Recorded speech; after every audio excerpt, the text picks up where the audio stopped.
right. Good afternoon, everybody. I wanted to, now that I'm out of YouTube jail, I can finally make this video that I've been itching to make. I could have made it earlier, but I was worried that then my phone would be full. I wouldn't have any memory, or I'd forget to upload it, even though I did remember to upload that test video that I made a few days ago. Uh, I was just nervous to make the video, so I didn't make it. And so now I have to make it on my lunch break because it'll be dark by the time I leave work. And I only have a few minutes left on my lunch break.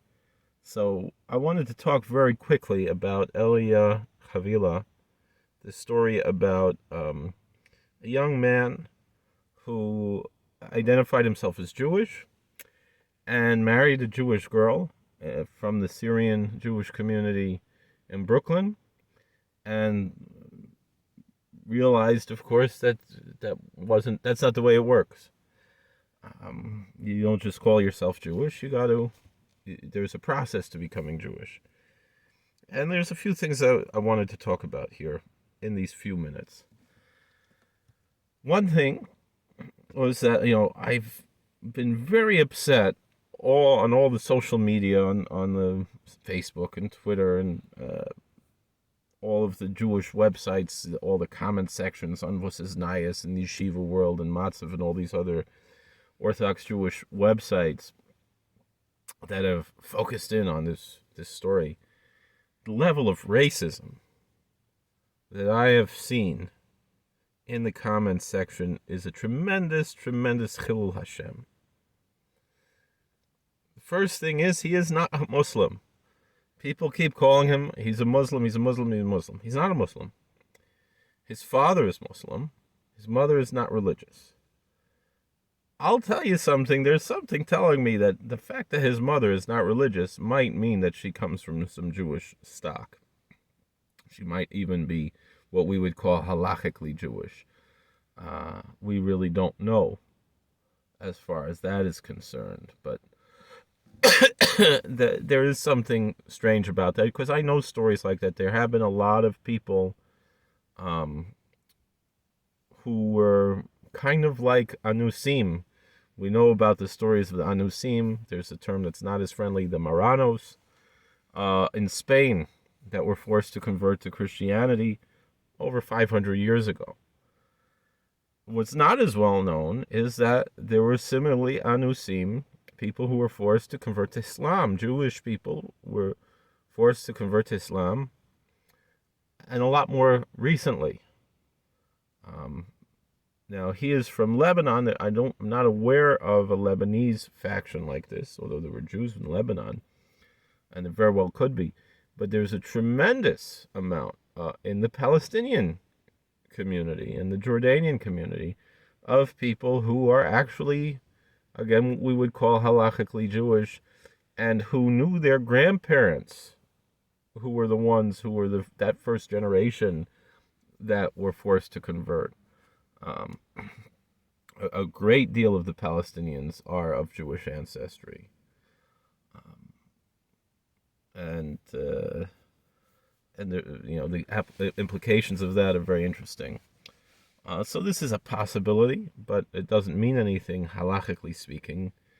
He should have, if he really wanted to be Jewish, he should have gone under a conversion. Why didn't? It seems like he didn't really even pursue one more than, and to get his side of the story. I would recommend anybody who wants to, they should listen to the interview with Zev Brenner, which you can even find on YouTube. And I commend Mr. Brenner, who I've met, for giving this interview, even though he was a little rude by insisting on calling him a Muslim when he's not. But the main point that I wanted to bring out here was that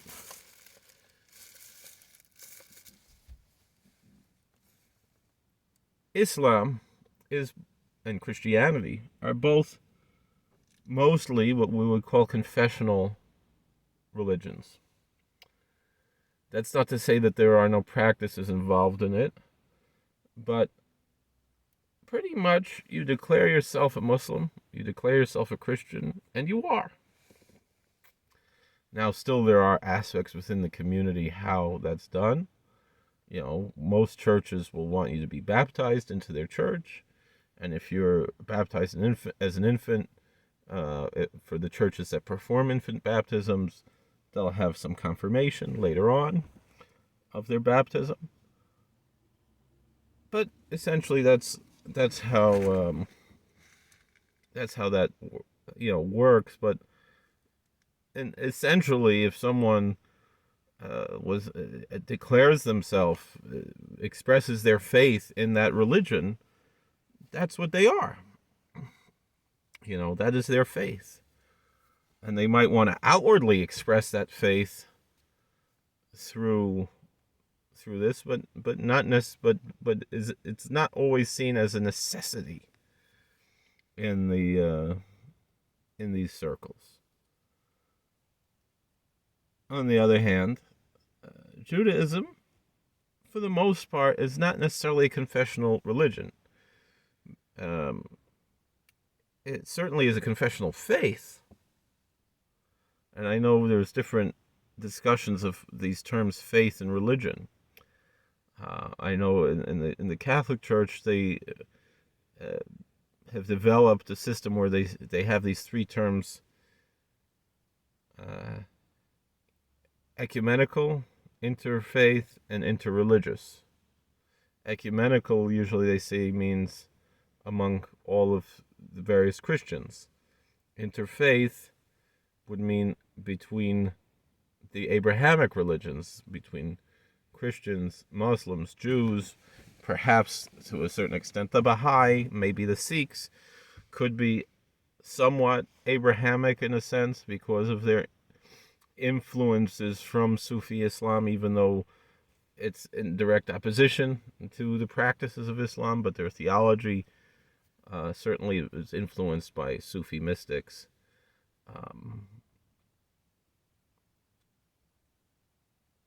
But probably not. Wouldn't be considered like that.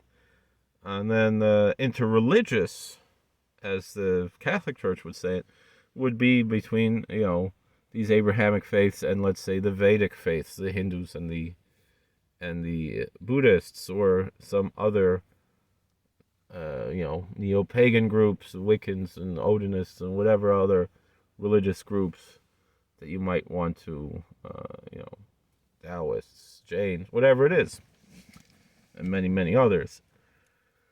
However, my friend, the Reverend Roger Grattan, who's a Noahide minister, says that his faith is identical to Orthodox Judaism, but it's his religion, because the word religion means that which you are bound to.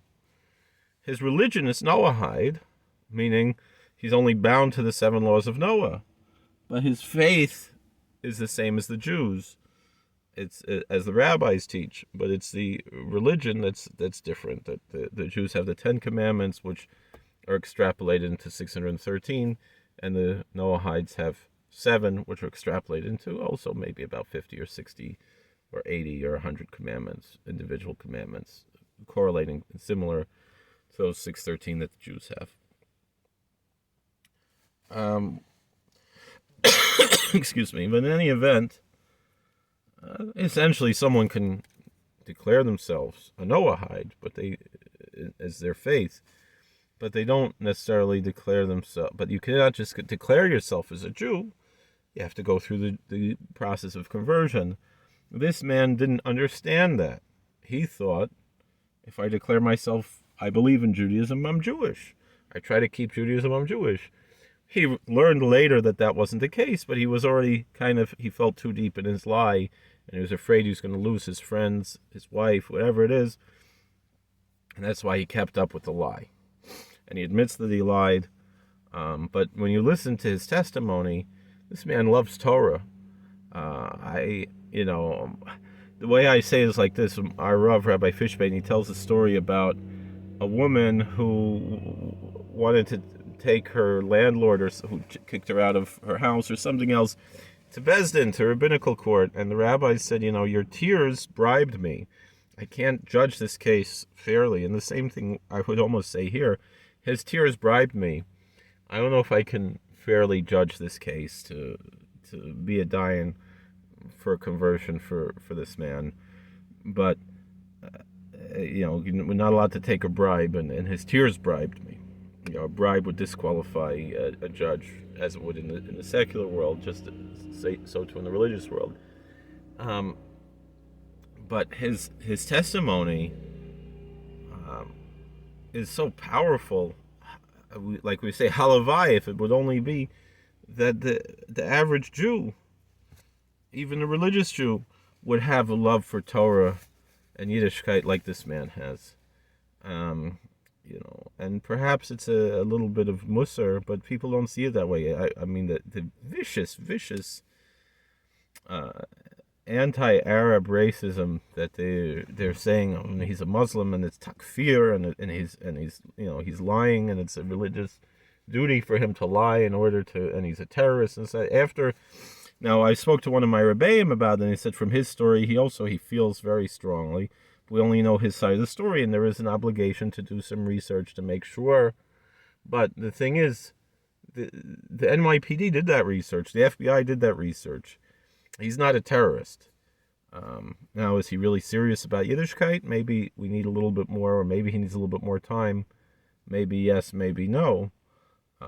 But certainly he should be converted.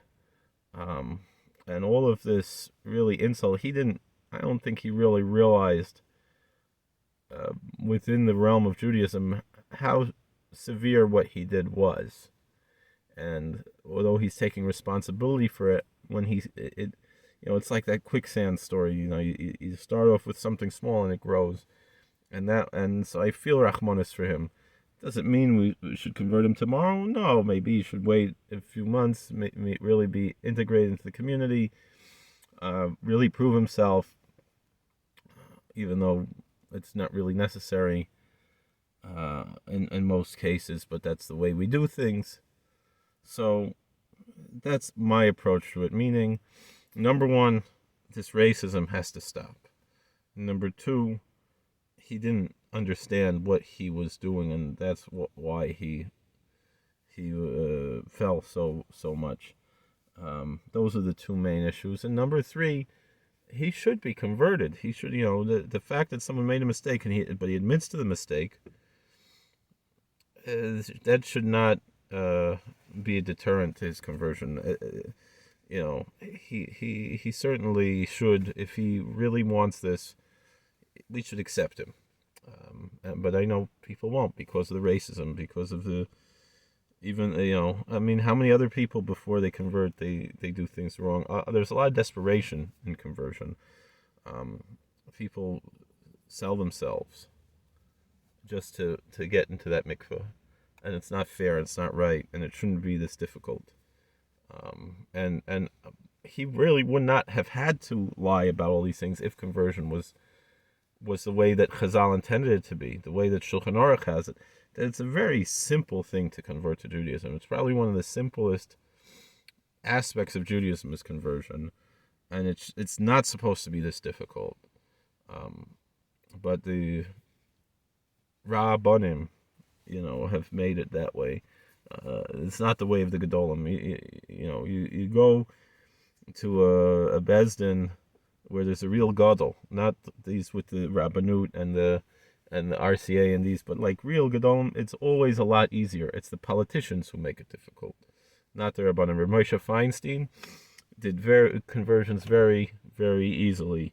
You go to Dayanim and Satmar or anywhere else, it's not as difficult as people make it. It really only gets difficult when the politics get involved. It's not supposed to be. We're not supposed to be mixing religion and politics. And this whole avla of the Syrian community not accepting converts, it's such. Even though, people are scared to insult the Syrian community because they have a lot of money, and they're from people, and they're good people. But that part is wrong. That part is wrong. And it was influenced very much by Rav Kook. People should know he was very involved in that aspect. So,